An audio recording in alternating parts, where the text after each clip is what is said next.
Is that everything around here? No! Holy crap! There's so much going on here. All right, Terra Nova.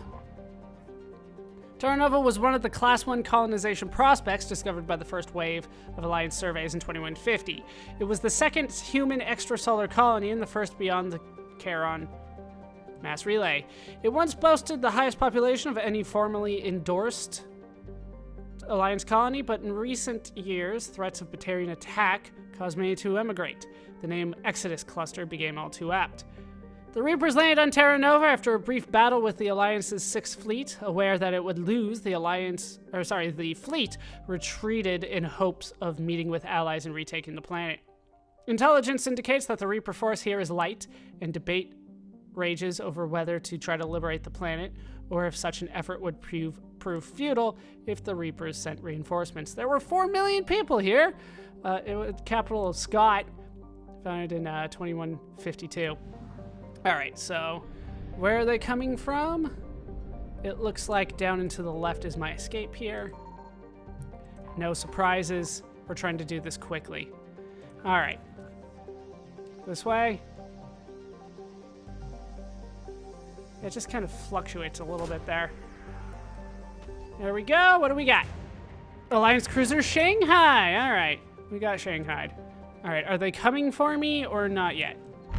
They're coming for me. Hold on, enter the orbit. All right, we'll start the scanner, and then we'll get out of here. Remains of a Reaper destroyer. Some intel was received. Really? Faster than light jump successful. All right, I'll take it. Feel guilty about it, though. All right, so I got 3 things out of Asgard. Problem is that I'm gonna forget where I grabbed stuff before. All right, so we're gonna try to scan stuff around here as well. We'll start on the other side and then head toward the relay so that I have an escape. Signal confirmed. All right, well, that was easy. Something on Zion, huh? Anything good? There it is. What do we got? Prothean data files. We're getting a ton of war assets doing this. I don't know how quickly they're gonna add up, but it'll work out. Reapers aren't gonna come here?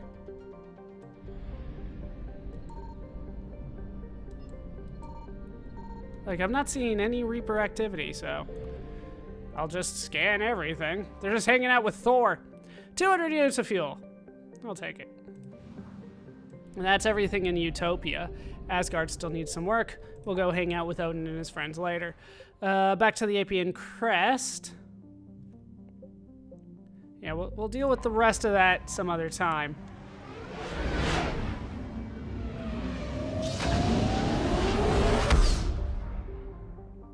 Just plugging away at all this stuff for the time being. Yeah, I don't want to like get rid of my only known fuel station right now, so I'm not going to scan around here just yet. This will be the last one for me. This does not seem like a good place for me to, you know, get Reapers to show up. Let's go to the Anos Basin then.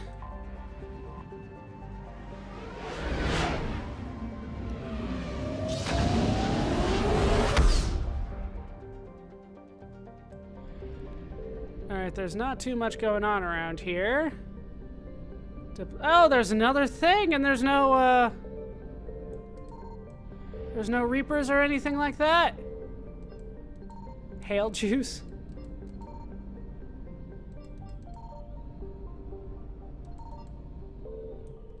Nothing here either? Is there nothing going on here? Because it's like the Grissom Academy where it's just like the only reason that you're here. The only reason that you're here is for the mission. Outside of that, you can leave. But there is a fuel depot here, so that's good. Sir Kesh, that sounds important. It's the Solarian homeworld. The Solarian homeworld has been likened to the jungles of Earth. I think we've talked about the Solarian homeworld before. So we'll leave it alone for now. We don't want to meet with the diplomats yet. That's important. And therefore, we must put it off until possibly never. So now that I know I can do that, let's do more in the Apien Crest. There's another place for me to refuel.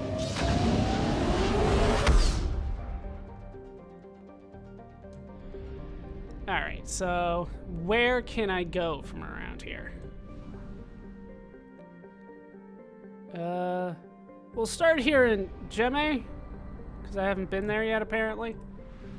Or I haven't done much here. Wow. Okay. Pharos. I found something. Whoa, there's a whole bunch of stuff right there. Alright, Pharos is an asteroid toad near the Class B blue giant in Gemme. Beneath the surface, dozens of particle accelerators generate anti-protons for starship fuel. Okay. The Reapers sent a substantial force to Gemme's system, but found that the Turians were capable and prepared to defend their armada's fuel source. Warning messages say that Reapers are still present in the system, awaiting reinforcements. At present, the Turians can still refuel, but only because they committed forces here that could otherwise have defended Palaven. Alright, well, start the scanner.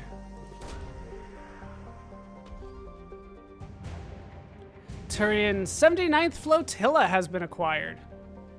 I'll take it. Yeah, they don't really talk about what else is going on other than the particle accelerators. All right, well, I found all three of them. No need to come back. 800 units of fuel. That is more than I had the capability to hold, but I will take it.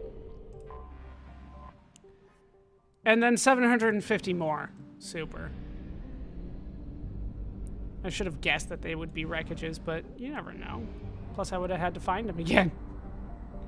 All right, back over to Castellus. Let's see, where would I have scanned?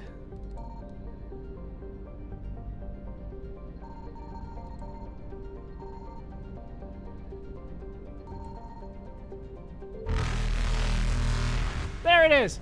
There it is. Investigate. More fuel. 350 units. Puts me back up to max. So let's get out of here. Evasion successful. Apparently that was everything we needed to do. So let's scan around Trebia a little bit. We're not finding nearly as much as I would like, but we're finding some things. Palaven somewhere around here. Kalax, Aventin, Palaven. No? Are the Reapers not going to show up here? It's too important? This system is huge, though.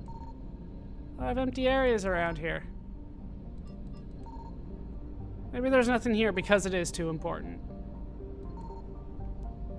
I don't know what the rules are for all of this, but we'll refuel and then get out of here. Because we're done in the whole kind of sector of space here. Making substantial progress when it comes to this stuff. All right, to the Minos wasteland. I've heard it said both ways.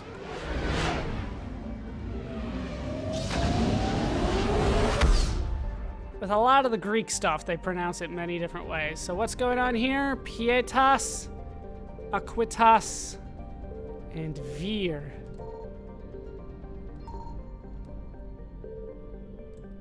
Is there, like, nothing here?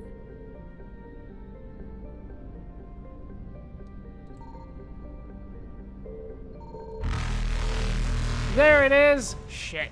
I might not be able to make it. Really, for fuel? I did that for fuel. Reapers eluded. All right. Was able to get out. Ismar Frontier is done. We're not going to search for him. The Shrike Abyssal, though. I mean, that's like a legitimate area, so we'll go there. Even though we're not searching for him, we're going there nonetheless.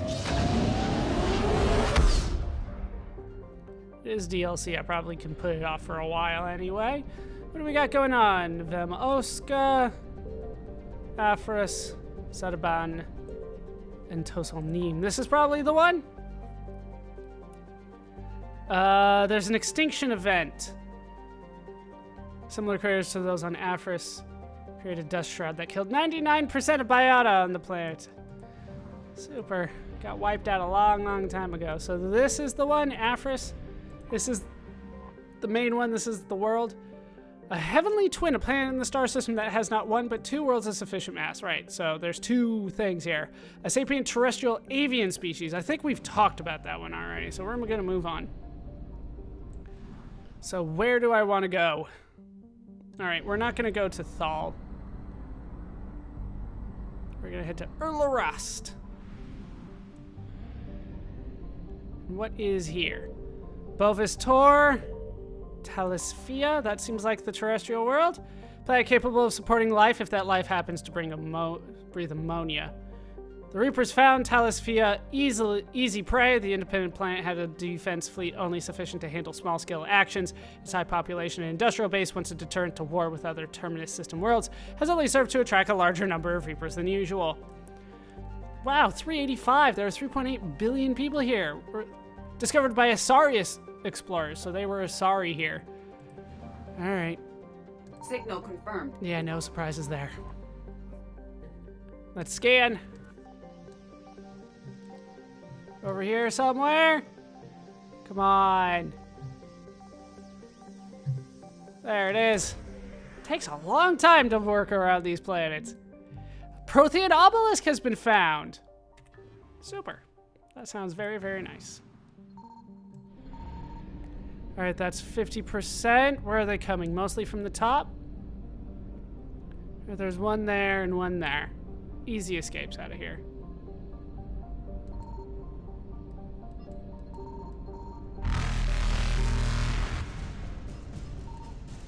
All right, I'm out. Faster than light jump successful. Let's head to Kaisel. We'll come back to Urlarast later. Lithrat, Harask, Naskral. Heshtok is the garden world, you can tell. Systems Alliance official once summarized his tour of the Vorcha homeworld as follows. You can make your own Heshtok in 2 steps. Take Hell, then add Vorcha. The planet is highly volcanically active, leading to periodic releases of toxic gases into the air and water supplies, as well as other extreme situations that give rise to the Vorcha's legendary adaptability. Overcrowding and the extermination of most of their ecology led to a planet covered in weeds and hardy vermin. The Vorcha do not have a recognized single government that would allow them membership in any galactic league. Alliances between bloodlines are tenuous at best, and the Vorcha's short, violent lives ensure there are few lasting institutions. The Reaper invasion of Heshtok encountered little formal military resistance, but the harvesting process is slow. Destroying neighboring cities fails to intimidate Vorcha, who become submissive only if physically dominated in person. Cutting off their water supply simply makes them adapt their bodies to get moisture from food. Allied intelligence hypothesizes that Reaper forces are not harvesting yet, instead seeking to immobilize Heshtok's population and prevent them from joining the fight for the galaxy at large. Lack of census data spread estimates from 6 to 9.3 billion Vorcha there. Capital is Hatosh. Of course, that's disputed. Let's scan it and get whatever's on it. I found something. No surprises there. You can kind of tell, like, some of them are just going to be on the garden worlds, especially if it's a home world. All right, Void Devil's fighter wing has been acquired. There is one more thing somewhere around here. I'm going to assume over here.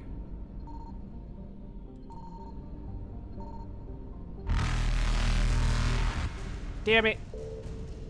I have to. I feel guilty doing it, but I'm going to. Shit. They caught me. Ah, shit. All right, well, we find out what happens there.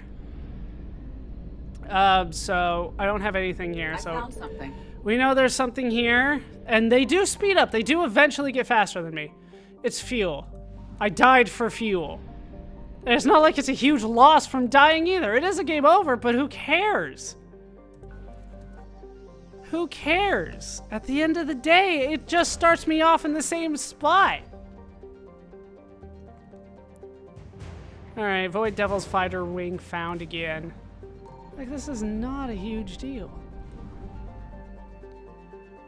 All right, let's go to Zacha.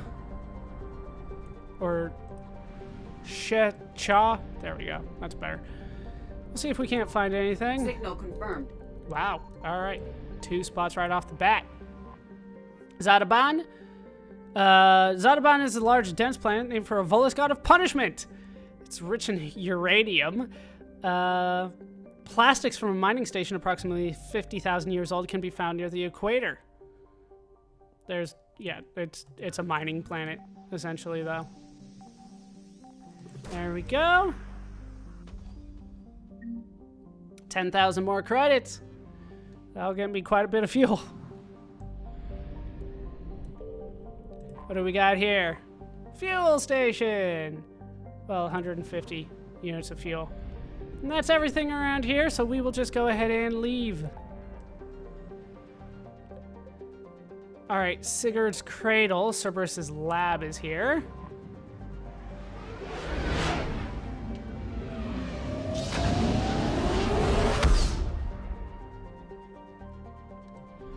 Let's see what we can find. We got Watson and Franklin, Darwin, Wallace, Crick. This is Skepsis. Or are these all like skeptics? Kymowitz? These are all scientists. I don't know all of these names, but I identify enough of these to know that they're all scientists.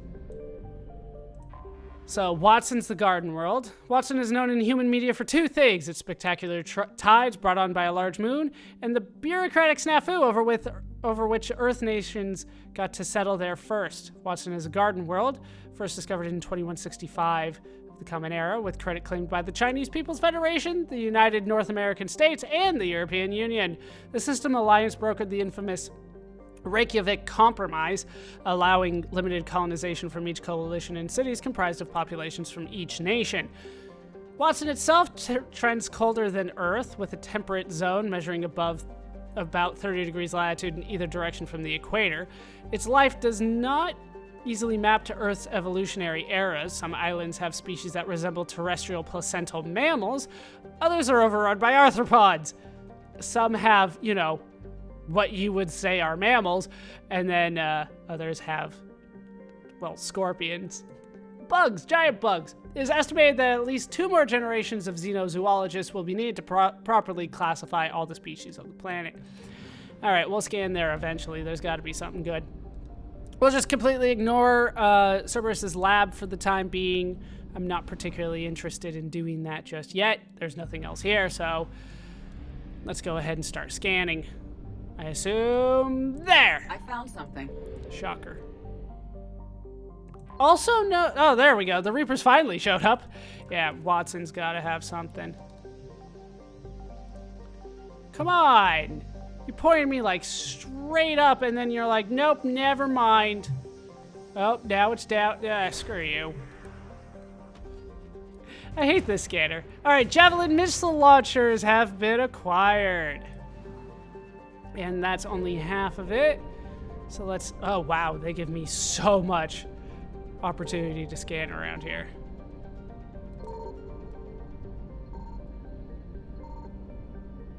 Right there.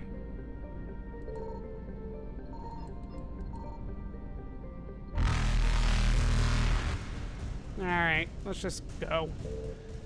It was probably just a fuel station anyway. What else is over here? Looks like that is more or less it. So our next stop's gonna be the Citadel. We got quite a few things. There's more work to be done. They're pointing us there anyway. Let's go to the Citadel.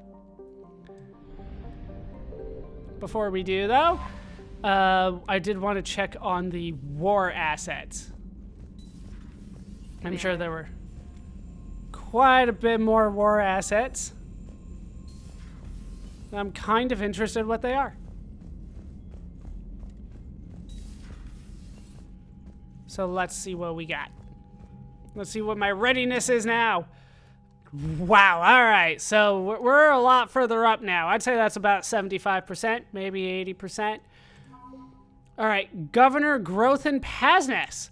The governor of the Batarian colony, Kamala, was outspoken in the early hours of the Reaper assault, blaming the Alliance for the destruction of Batarian comm buoys that were, in fact, destroyed by the Reapers. Now liberated from his world, the governor has undergone a dramatic conversion. His daily extranet videos rally his formerly conservative, xenophobic subjects to embrace the Citadel species as brothers and sisters in arms. Unlike many Batarian politicians, he also avoids micromanaging military affairs, content with inspirational tasks and the logistical nightmare of providing urgently needed relief to Batarian refugees. We get the Void Devils Fighter Wing. The Void Devils are a recent military creation consisting of Vorcha fighter pilots trained by human and Turian mentors. Though uniformly young by other species standards, the Devils have a laser-like focus on the task of taking out enemy ships. Courageous in the extreme, they are also notably disciplined for Vorcha. During the invasion of their homeworld, the Devils fought hard, but ultimately obeyed the order to retreat while the wing was still intact, leaving them alive, but burning for revenge. We'll give them that revenge. The Alliance, quite large now. Alliance First Fleet.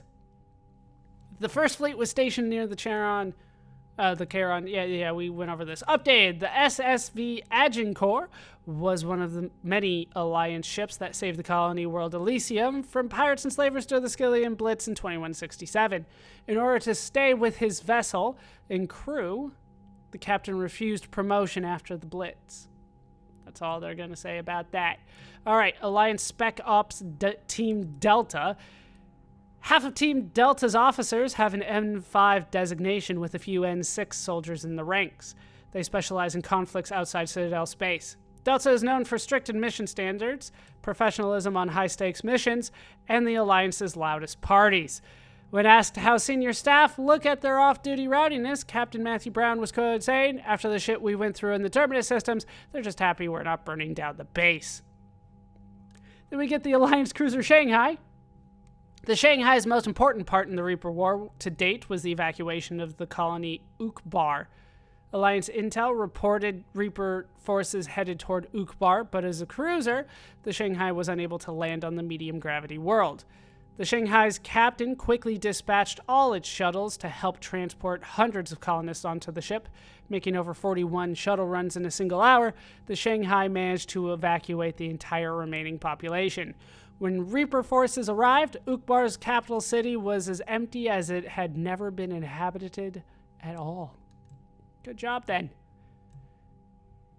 Get 40 points there. All right, Crucible. We got Javelin missile launchers. All right, so what does it say about the Crucible? Completing the Crucible device will require entire systems of resources and skilled workers, as well as the galaxy's brightest scientists.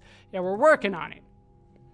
So we got the Javelin missile launchers. Developed by the Alliance, Javelin missiles release dark energy upon impact. This creates devastating space-time disruptions, magnified warp fields that strip away a target's molecular bonds. Okay, yeah, sure. Even the strongest kinetic barriers will eventually collapse after multiple impacts from these rockets. Alliance R&D commandeered several colony factories and now produces enough Javelin missile launchers for all dreadnoughts in the Allied fleet.